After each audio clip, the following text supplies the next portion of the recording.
Hey everybody, thanks so much for joining us today on Dynamo BIM. Today on Python Tools for Revit, we're going to do something really, really cool. We are going to update the pattern visibility in our view or our view template. So for any of us who have updated our visibility graphics, whether through our view or through our view template, you go into the category and you want to uncheck foreground or background visibility to be on or not on, right? We're going to do that in Python today. So Ehsan's going to show us how to do that for a view. I'm going to show how to do that for a view template. Okay. Without further ado, I think Ehsan's going to get us started. We have updated the notes on the Notion for this session. So episode 4, we are talking about category visibility graphics and views. This is kind of like the Dynamo definition, or as I started calling them, Dynamo definitions. We're going to create in this example. We have a Revit model for Revit 21. Not very complex, just a base model to show the example and the Dynamo definition right here, plus the source code for that Python component that we're going to use. What I have to tell you is that basically, what is this? I want to close that one. We want to be here. Okay. So we're going to deal with two things in Revit API today. One is the view class that represents any view or view template. And this is really important. Views and view templates from the standpoint of Revit API are almost identical. In the Revit user interface, views have graphical representation. They open and they have 2D graphics and all that kind of stuff. View templates don't. They get listed somewhere else. But in terms of the API, they're both kind of the same.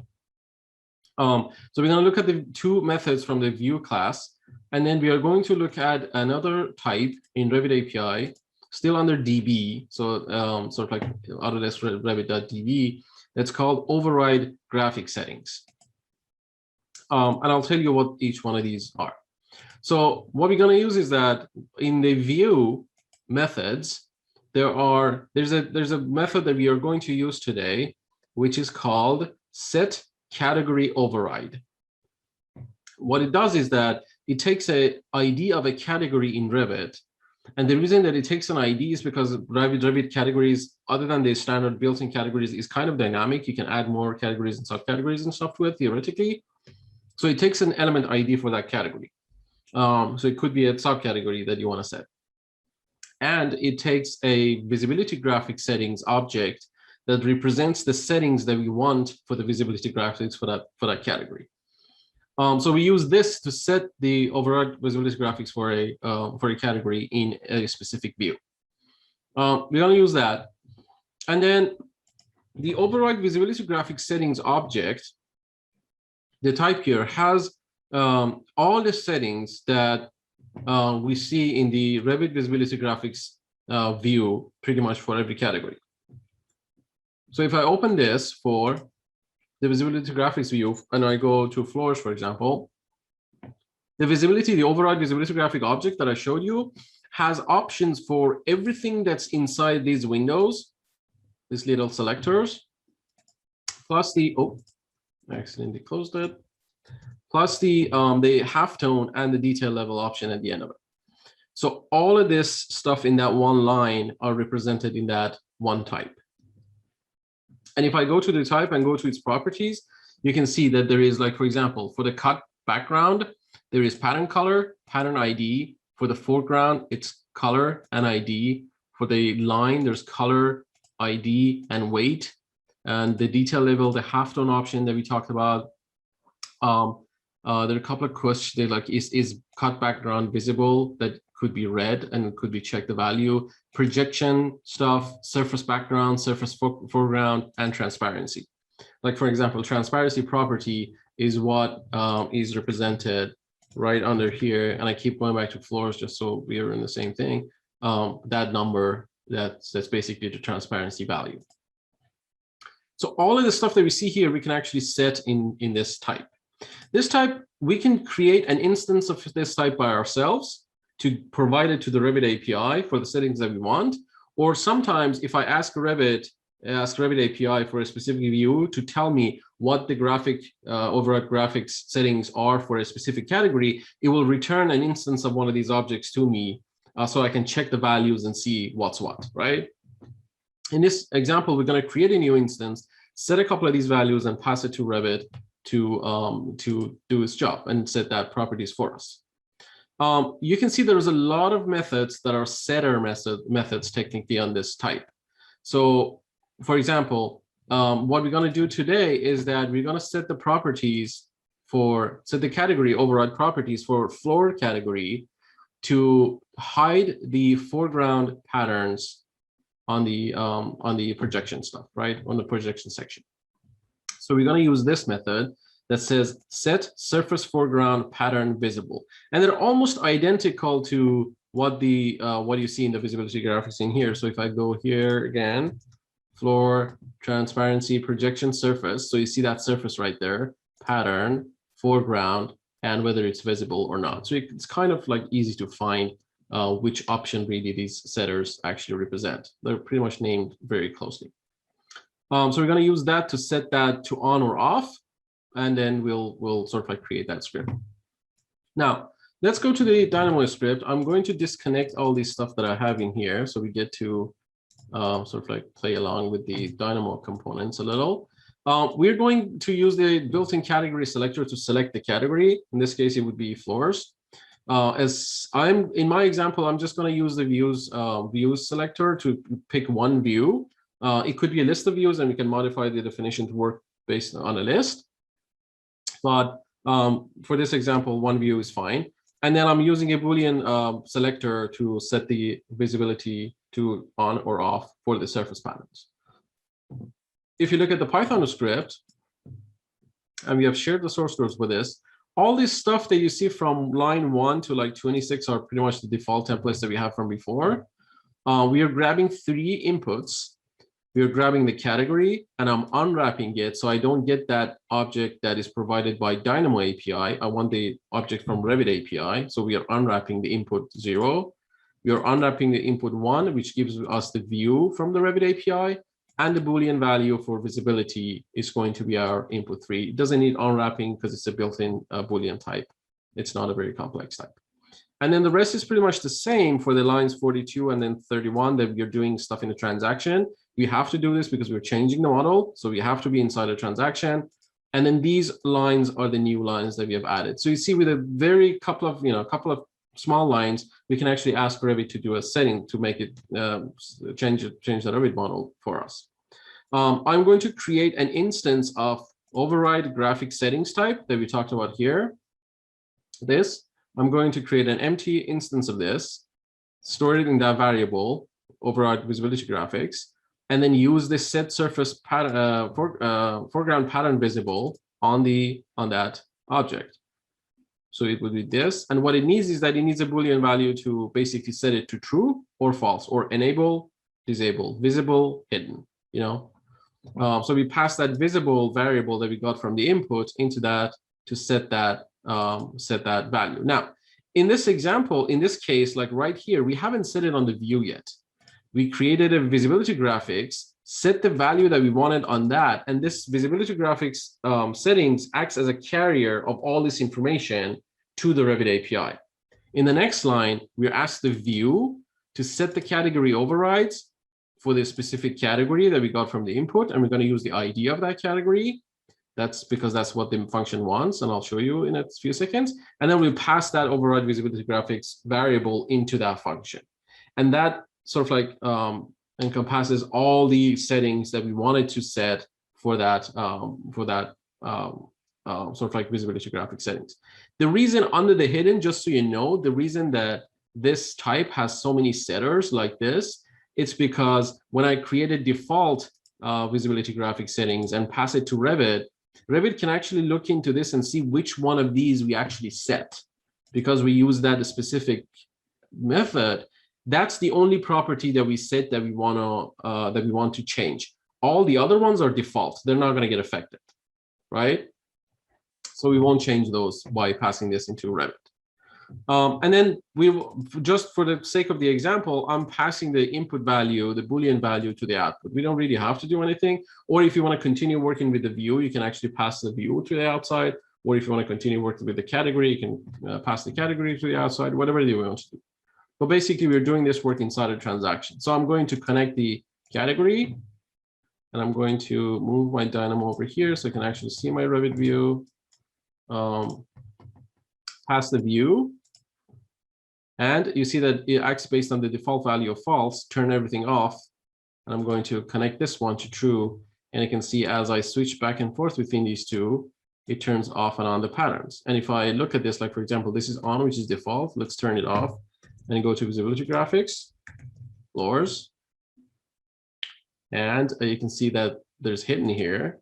So the foreground is set to hidden, which the visible, meaning visible has been turned off.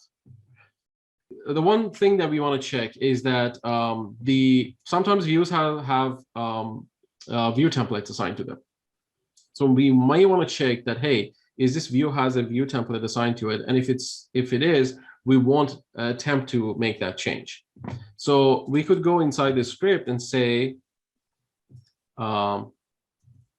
if view template ID, and I'm using this property of the view. I'm going to go into view properties, and one of the last properties on this list is called view template ID.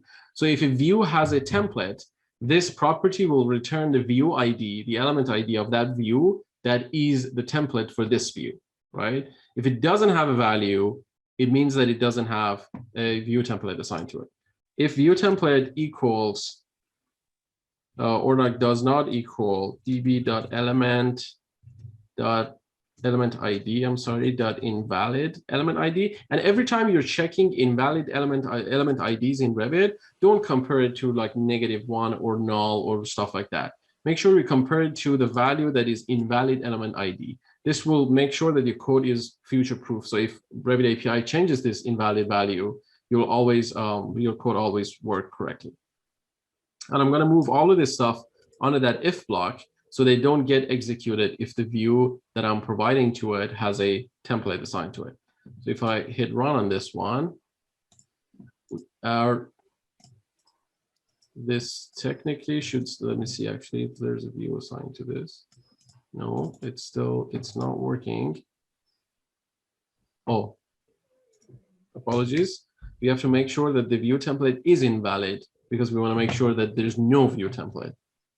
Almost made it reverse. Okay, so now it works. And if I go here and assign a view template to this view, then if we make changes to it, it's not going to do anything, and it's not going to return errors and stuff like that. So the script is not going to break, right? It's just smart enough to know. Even more robust to add, some sort of output within the Python that says, there's a view template assigned to that view. Yeah. Right. To further let the user know. Yeah. So I guess I'm not super familiar with the error reporting mechanisms in Dynamo, but if you know that you can actually print a message or do something or return some value to the user that says, or we can say, hey, like, if we actually make that change, I can say out equals true, and that would be the grasshopper way of doing this. And then if we didn't, we can set that to false. So as you're making a change, the value in the watch window, the output value actually tells you whether you have changed that property, that visibility graphics or not, right? Exactly. Yeah, so I probably wouldn't do it in Python. I would probably query the view outside of Python with Dynamo nodes. Yeah. Right. Yeah. And then, do certain things with conditional statements or otherwise to provide a warning within Dynamo Player. But yeah. regardless, very useful information.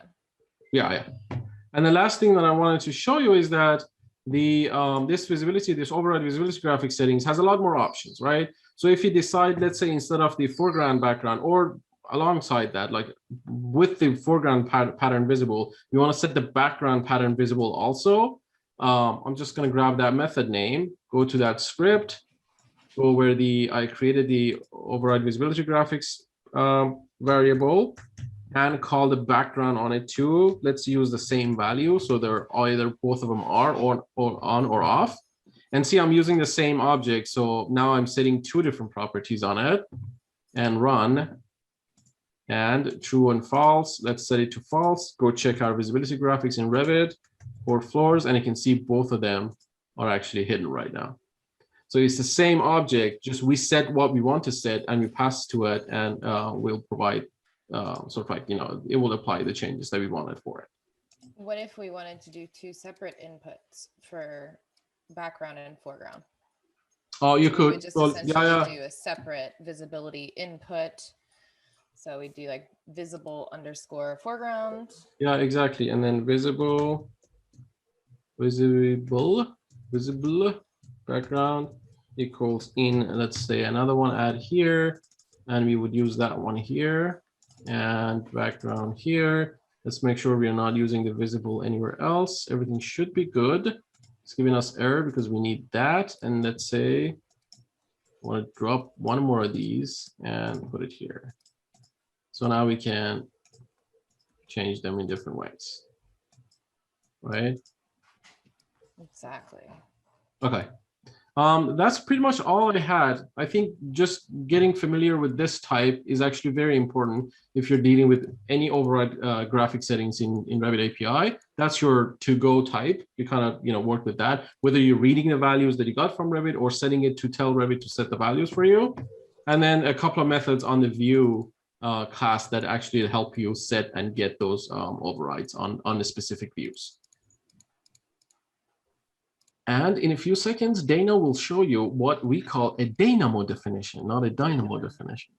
Dynamo definition. Dynamo definitions, something that's very specific to dynamo definitions are that they're extremely organized. Everything is color coded for input, output, logic, all that kind of stuff in there. So if you see a dynamo definition that looks like that, it is actually a dynamo definition. So you can see I have the sample file open, and I have applied the architectural plan template to one of the views. So I want to update this architectural plan view template so that we can toggle our floor, background, and surface pattern visibility. Dana, do you want to open like maybe two of the Revit views side by side that have this template assigned so we see both of them change maybe? I don't know. Just sure. thinking. Yeah, let's do floor 2 as well with the architectural plan. Why not? That sounds amazing. And we can tile them together. Yeah. Perfect. There we go. Perfect. I'll get these guys zoomed in a little bit so you can see it. All right. So in Dynamo, one of the reasons that I actually had this conversation with Ehsan, and we're doing this look at Python that tool, is because of this node here, this out of the box Dynamo Revit filter override graphic settings by properties. And you can see it actually while Ehsan is going through the API doc. It's making a lot of sense. Right? That's exactly it. If you check the output of that property, you can probably just use this instead of that. You OBJ. can't. Yeah. You can't. So that's exactly why I contacted you, is because as you can see here, there is nothing for the pattern visibility. You can change the color, you can change the pattern, you can change the line, you can change the transparency, but you can't turn it off. And this is the older Revit API. It doesn't have background and foreground either. No, exactly. Okay. Yeah. So hopefully Autodesk will catch up and throw this into Dynamo. But in the meantime, we have Ehsan helping us create Python tools. So I have made some slight modifications here. First off, as we know, our Dynamo definitions are always very, very organized. So we are grabbing the views, filtering down to only get the view templates, and then filtering the view template by name. So essentially, your user would specify the view template name here. Then we would specify the category to be overridden, whether the foreground pattern is visible, and whether the background pattern is visible. So you can see I need to actually update based off some of those Python additions that we made there really quickly on the fly as Python was being taught to us, right? But you can see here that I went ahead and added my visible foreground, my visible background, and I hopefully am following the PEP8 rules. Yes, very good. Actually, I did not. You did. I know. I'm following PEP8. Yeah. And I've been writing a lot of C#, so that's why, you know, my writing pattern changed. And you can see here that I actually updated the input to be a view template rather than the view that Ehsan was calling for, and I'm outputting the view template here. So I save my changes, and I'm going to minimize this guy so that we can see Revit and our patterns. And I'm going to actually update my note first because it would drive me crazy if I don't. Oh, you put in, okay, very interesting. So that you kind of know what the inputs are as a user, right? You don't have to go Oh, there nice. to the Yeah, Python. okay. All right, so I'm going to hit F5 within Dynamo. Oh, I failed it. Of course. Let's see what the component is complaining about. Name view is not defined. Okay. Oh, so I probably haven't updated that to be view template. I Yeah. Nice. Okay. Yeah, you just have to, on line 40, when I say view dot, you have to say view template dot. View template dot. I promise this just worked. It's probably because of that last foreground visibility. Yeah. Okay, great. F5 again. And it seems to be And working. it's doing, yeah. Oh my gosh, I'm so excited. There you go. Okay. I mean, you can see it output my architectural plan name. And if we look at Revit, Beautiful. no patterns. And if I look at my architectural plan view template, go into my model categories down to floors, both are hidden. So let's toggle one to be visible, like the foreground, right? Because why not? So we will say foreground pattern visible. F5 is a shortcut to run. Come back in here and see if it updated. I might need to like do some, yeah, there we go. Yeah, it works. Very cool. Okay. And then you can find pattern IDs that you want to assign to this, any other color that you want to assign, any other settings, maybe you want to set the transparency or like the detail level, all that, because they're all within that same override visibility graphic. Or so you can use the exact use this node here in addition to our Python tool, right? Which is what I'm going to do. Yeah. You can potentially even like, I have to check the output value of that overrides, but you can probably take the, like build the override visibility graphic object with this, then pass it to your Python, then add the other extra stuff that you wanted to it, and then pass it as the setter. So you kind of, it makes it both of them, I guess. Yeah, rather than updating the view template or the view twice. Yeah. Two separate moves, right? Yeah. Very, very cool. Well, Ehsan, I'm super excited to integrate this tool into some of my existing tools to make them much more robust. So thank you so much again for having. Of course. This was an easy one. Well, we love easy ones. Yeah. These are actually good. These are nuggets of Revit API, which are super helpful. I like them. Well, thank you so much. And thank you so much for watching Dynamo BIM.